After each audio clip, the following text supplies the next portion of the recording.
তো 50-এর ভাগটা কিন্তু টাচ করলো প্রথম মাইলস্টোন। জন্টি একবার বলো ব্যাটটা তুলে ওভার নেবে প্লিজ। 50 হাততালি প্রত্যেকে এভরিবডি।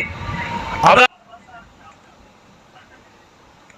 यहाँ पे रूम था जॉन्टी के बैट से तो मौका बन सकता है रन आउट का, मगर यहाँ पे मौका बना है तो आखिरी बॉल फुल टॉस डाला था, फायदा उठाएंगे, छक्कों में समाप्त करेंगे जॉन्टी। पिछले ओवर के फायदे था मगर इस बार थोड़ा सा महंगा जॉन्टी। एक और যুব সভাপতি মাননীয় রাসবিহারী হালদার মহাশয় আবারও কিন্তু ওভার বাউন্ডারির জন্য যাবে। It will go for maximum. এক্ষেত্রে আবারও যাবে, কোনো ব্যতিক্রম নয়। Over the top. এখানে কিন্তু আবার দুর্দান্ত collection, ball the way and gone for six.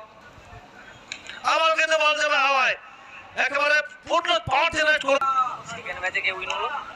আর এই মুহূর্তে আবারও ইটস আউট, এখানে বল যাবে